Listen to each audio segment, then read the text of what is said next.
Good morning students. आज आपको हम 2025 का set Hindi core CBSE board का सेट नंबर 2 का थर्ड पार्ट यानी ग खंड क्लियर करेंगे, जो कि 40 मार्क्स का है। इस और पाठ्य पुस्तक आरओ पार्ट 2 और वेदांत पार्ट 2 पर आधारित इसमें प्रश्न पूछे गए हैं। निम्नलिखित प्रश्नों को ध्यानपूर्वक पढ़कर किन्हीं दो प्रश्नों के उत्तर 40 शब्दों में लिखने हैं, 40 वर्ड्स में लिखने हैं। और ये 4 मार्क्स का क्वेश्चन है, यानी 2 मार्क्स का 1 क्वेश्चन है इसमें। तो क्वेश्चन ये है, छोटा मेरा खेत कविता के आधार पर लिखिए कि शब्द रूपी अंकुर समय के परिप्रेक्ष्य में किस प्रकार विकसित हुए। तो उसका उत्तर है, हम 2 पॉइंट्स बताएंगे, लेकिन अपनी लैंग्वेज में इनको लिखना है। पहला है कल्पना रूपी रसायनों से पोषित होकर। सेकंड है अधिक भाव समृद्धि के साथ रचना रूपी फसल के रूप में विकसित होकर। अब इसमें सेकंड क्वेश्चन है, हम पूछ कर रुला देंगे उनको। जैसे पंक्ति मीडिया कर्मियों की संवेदनहीनता की चरम सीमा है, ये स्पष्ट कीजिए। तो इसमें फर्स्ट पॉइंट है, मीडिया आंसर बता रहे हैं आपको, अपनी लैंग्वेज में लिखना है। मीडिया कर्मियों के सामाजिक सरोकार से युक्त कार्यक्रम एक छलावा। ठीक है। सेकंड पॉइंट है इसमें, केवल व्यावसायिक लाभ एवं कार्यक्रम को सफल बनाने हेतु पीड़ित व्यक्ति की पीड़ा और व्यवस्था का भद्दा प्रदर्शन। ठीक है। अब इसमें थर्ड क्वेश्चन पूछा गया है, बात सीधी थी पर कविता में बात की चूड़ी मर जाना से क्या अभिप्राय है। तो बात का इसमें फर्स्ट पॉइंट है, बात का प्रभावहीन हो जाना। सेकंड है, पैंच की चूड़ी मरने पर कसावट समाप्त होना और अपने खांचे से सही नहीं बैठना। उसी प्रकार आडंबरपूर्ण शब्दों के प्रयोग एवं अनावश्यक विस्तार से बात के प्रभाव का समाप्त होना। तो ये था आपका 6 नंबर क्वेश्चन। अब 7 नंबर क्वेश्चन है, जिसमें पूछा गया है, निम्नलिखित पठित काव्यांश के आधार पर दिए गए प्रश्नों के सर्वाधिक उपयुक्त उत्तर वाले विकल्प चुनकर लिखिए। तो इसमें आपका काव्यांश ये है, किसबी किसान कुल बनिक भिखारी भट्ट। यह सेट नंबर 1 में भी आया था। तो और ये है कहाँ तक आपको बता दें,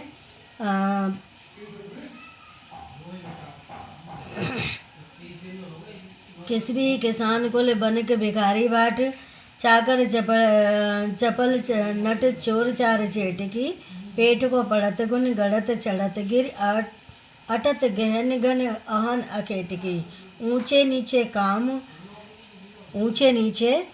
कर्म धर्म अधर्म करे, पेट ही को बचत बेचत बेटा बेटकी, तुलसी बुझाए एक राम घन श्याम ही तय, आग बड़ बागित बड़ी है आग पेट की।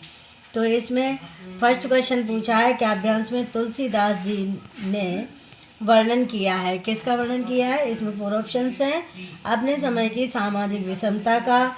सेकंड है अपने समय की आर्थिक विषमता का। थर्ड है समाज में बढ़ते अंधविश्वासों का। फोर्थ है श्रमहीन लोगों के विभिन्न प्रयासों का। तो आपको करेक्ट आंसर बता दें, अपने समय की आर्थिक विषमता का। अब आपका सेकंड क्वेश्चन है, इसमें पेट की आग को शांत करने के लिए निम्नलिखित में से कौन सा कर्म नहीं किया जा रहा था।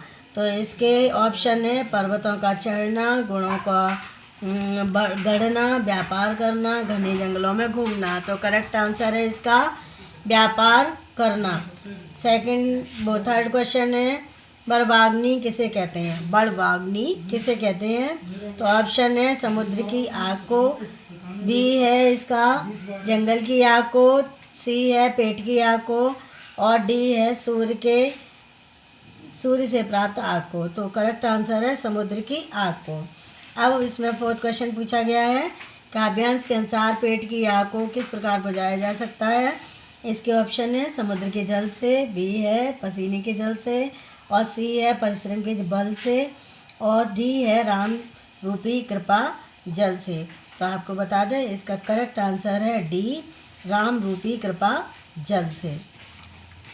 अब इसमें फिफ्थ क्वेश्चन पूछा गया है, काव्यांश के आधार पर तुलसीदास के विषय में क्या धारणा बनती है, उचित विकल्प का चयन कीजिए। इसमें 4 ऑप्शंस दिए हैं। पहले इसमें कथन दिए हुए हैं, उसके बाद विकल्प दिए हैं, तो इसमें चयन करना है। फर्स्ट है राम के प्रति दृढ़ आस्था रखने वाले संत। सेकंड है समाज को राम भक्ति से जोड़ने वाले साधक। थर्ड है सामाजिक उत्तरदायित्वों के प्रति सजग रचनाकार। फोर्थ है सामाजिक उत्तरदायित्वों से विमुक्त बैरागी संत। ये 4 हैं स्टेटमेंट्स।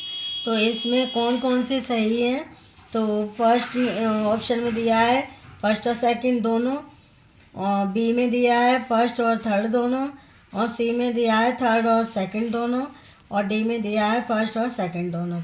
तो करेक्ट आंसर है इसका बी, फर्स्ट और थर्ड दोनों। अब आपका आ गया क्वेश्चन नंबर 8। क्वेश्चन नंबर 8 जो है आपका पूछा गया है, इसमें निम्नलिखित प्रश्नों को ध्यानपूर्वक पढ़कर किन्हीं 2 प्रश्नों के उत्तर दीजिए। किन में कितने शब्दों में देना है, 60 वर्ड्स में देना है। तो फर्स्ट क्वेश्चन इसका है,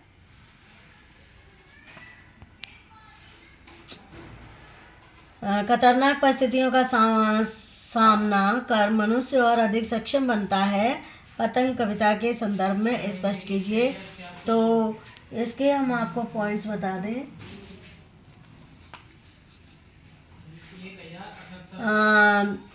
मनुष्य में दृढ़ता, आत्मविश्वास, निडरता और जुझारूपन जैसे गुणों का विकास होता है। इसमें हम आपको 4 पॉइंट्स बता देंगे, और कोई भी आपको इसमें 3 पॉइंट्स लिखने हैं। सेकंड पॉइंट है लक्ष्य प्राप्ति के प्रयास में आने वाले उतार चढ़ाव का सामना करना। थर्ड है सतत परिश्रम का अंततः सफल होना। फोर्थ है पतंग लूटने पकड़ने की कोशिश में छत के किनारों तक आना, गिरना और संभलना जीवन की कठिनाइयों का सामना करने के समान है। अब आपका इसमें सेकंड क्वेश्चन आता है, कविता और फूल के महकने को समान मानते हुए कवि ने यह क्यों कहा है कि कविता का खिलना फूल क्या जाने, कविता के बहाने पाठ के आधार पर लिखिए। तो आपके हम इसमें बता दें कुछ पॉइंट्स बताए दे रहे हैं। फर्स्ट है कविता के समान ही खिले फूलों में भी सौंदर्य, कोमलता एवं आनंद, और ये सब अपनी लैंग्वेज में लिखने हैं आपको। सेकंड पॉइंट है फूलों का सौंदर्य अल्पकालीन, कविता अनंत जीवन और आनंद से युक्त होती है। और थर्ड पॉइंट है खिलकर मुरझा जाना फूलों की स्थिति, किंतु सदैव नए अर्थ ग्रहण कर कालजयी बने रहना कविता का स्वभाव होता है। अब आपका इसमें आ गया थर्ड क्वेश्चन। थर्ड क्वेश्चन है इसमें, बादल राग कविता के आधार पर लिखिए कि ऊंची ऊंची अट्टालिकाओं में रहने वाला पूंजीपति वर्ग किससे और क्यों भयभीत हो जाता है। तो आपको बता दें किससे, पहले इसका उत्तर दे दें कि शोषित वर्ग यानी किसान, मजदूर, श्रमजीवी द्वारा शोषण के विरुद्ध की जाने वाली क्रांति से। ठीक है, अब क्यों, सत्ता छीनने का भय, और सेकंड है अधिकार छीनने का भय, और थर्ड है संपत्ति छीनने का भय। इसमें से कोई 2 पॉइंट आप लिख सकते हैं। अब आपका क्वेश्चन आ गया 9 नंबर। 9 नंबर है, निम्नलिखित प्रश्नों को ध्यानपूर्वक पढ़कर किन्हीं 2 प्रश्नों के लगभग 60 वर्ड्स में आंसर देने हैं, यानी 60 शब्दों में आपको उत्तर देना है। तो ये 9 नंबर जो क्वेश्चन है वो आपको बता दें कि फर्स्ट क्वेश्चन इसमें पूछा है, बाजार दर्शन पाठ को पढ़ने के बाद आप अपने आप को किस तरह का क्रेता मानते हैं और क्यों। तो इसमें हम आपको 4 पॉइंट्स बता देंगे। 3 पॉइंट्स आपको कोई से भी लिखने हैं। तो इसमें आपको बता दें फर्स्ट क्वेश्चन का जो आंसर है उचित एवं तर्कपूर्ण उत्तर आपको अपनी खुद की लैंग्वेज में लिखना है, अपनी भाषा में लिखना है, अपने ज्ञान पर आधारित लिखना है। और सेकंड क्वेश्चन इसमें दिया है, इंद्र सेना पर पानी फेंकने के विषय में काले मेघा पानी दे पानी दे पाठ में जीजी और लेखक के विचारों की तुलना करते हुए लिखिए कि आप किसके विचारों से सहमत हैं और क्यों। तो इसका आंसर है, पहले तो तुलना कर देते हैं। जीजी द्वारा इंद्र सेना पर पानी फेंकने को पानी की बुवाई, त्याग और दान मानना, और लेखक द्वारा अंधविश्वास और पानी की बर्बादी मानना। ये दोनों ही तर्क आपको अपनी लैंग्वेज में लिखने हैं।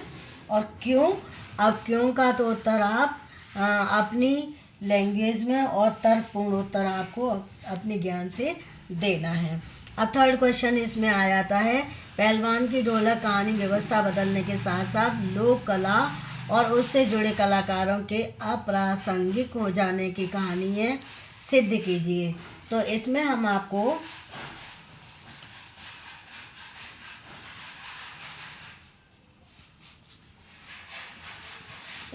आपको बताए दे रहे हैं 3 पॉइंट्स। तो फर्स्ट पॉइंट है, व्यवस्था परिवर्तन के कारण राज्य से निष्कासित होने पर लुट्टन पहलवान और उसके पुत्रों का भुखमरी की स्थिति में आ जाना। सेकंड, वैश्वीकरण और पाश्चात्य संस्कृति के अंधा अनुकरण से लोगों के मूल्य और जीवन शैली में बदलाव। थर्ड है, आधुनिकीकरण, औद्योगिकीकरण और तकनीकी विकास के कारण मनोरंजन के विविध साधनों की उपलब्धता। तो ये आपके 3 पॉइंट्स हमने बता दिए। इस तरीके से आपका 9 नंबर क्वेश्चन फिनिश हो जाता है। अब आपका जो 10 नंबर क्वेश्चन है वो आ जाता है, निम्नलिखित प्रश्नों को ध्यानपूर्वक पढ़कर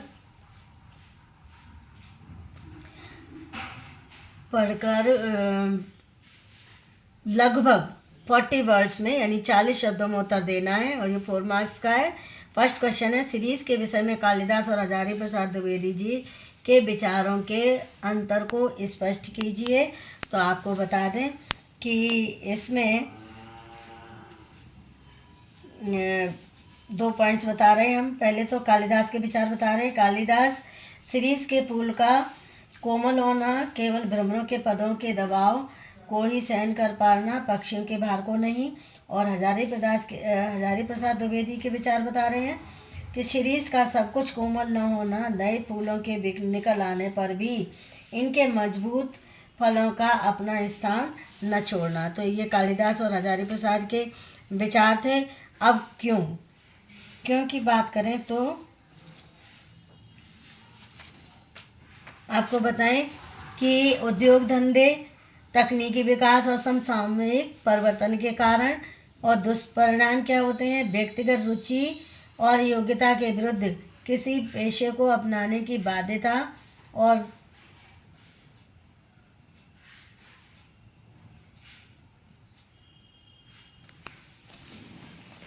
तो ये आपके क्वेश्चन सेकंड का आंसर है। सेकंड में ये है, श्रम विभाजन और जाति प्रथा पाठ के आधार पर लिखिए कि आधुनिक समय में मनुष्य को व्यवसाय बदलने की आवश्यकता क्यों पड़ जाती है, पेशा बदलने की अनुमति नहीं होने का क्या दुष्परिणाम है। तो हम आपको बता दें क्यों पड़ जाती है, ज़रूरत क्यों पड़ जाती है। तो क्यों का यही है कि उद्योग धंधे, तकनीकी विकास और समसामयिक परिवर्तन के कारण, ठीक है। अब दुष्परिणाम क्या होते हैं, पेशा बदलने की अनुमति नहीं होने पर दुष्परिणाम क्या होते हैं, दुष्परिणाम होते हैं व्यक्तिगत रुचि और योग्यता के विरुद्ध किसी पेशे को अपनाने की बाध्यता। सेकंड है बेरोजगारी व भुखमरी की स्थिति। इसमें से कोई 2 पॉइंट आप लिख सकते हैं, ठीक है। अब थर्ड क्वेश्चन है श्रम विभाजन। थर्ड क्वेश्चन है बाजार दर्शन पाठ से उद्धृत कथन, तप की राह रेगिस्तान को जाती होगी, मोक्ष की राह वह नहीं है का आशय स्पष्ट कीजिए।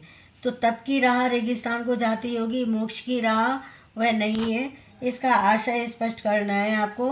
तो इसका आपको बता दें कि बाजार दर्शन पाठ के आधार पर ये इसमें लिखना है। फर्स्ट पॉइंट है, इसमें कोई हम 3 पॉइंट्स बताएंगे, कोई 2 पॉइंट्स आपको लिखने हैं। फर्स्ट पॉइंट है बाजारवाद के संदर्भ में तप का नकारात्मक अर्थ और मन को मारना, ठीक है। और सेकंड पॉइंट है मन को मारकर बाजार के जादुई आकर्षण से बचना संभव नहीं। और थर्ड पॉइंट है मन को संयम में रखकर ही बाजार के आकर्षण से बचाव संभव है। तो इसमें से कोई सी भी 2 पॉइंट आपको लिख लेने हैं। तो ये आपका 10 नंबर क्वेश्चन क्लियर हो गया। और वीडियो बहुत ज़्यादा लंबी हो जाएगी, तो इसका रिमेनिंग पार्ट यानी 12, क्वेश्चन नंबर 11 और 12 हम आपका नेक्स्ट वीडियो में देंगे। तो ओके बाय। बहुत अच्छे से तैयार करना है सेट नंबर 2 का ये गा पार्ट। रिमेनिंग इसका पार्ट जो है वो हम नेक्स्ट वीडियो में डालेंगे। Okay, thank you, bye.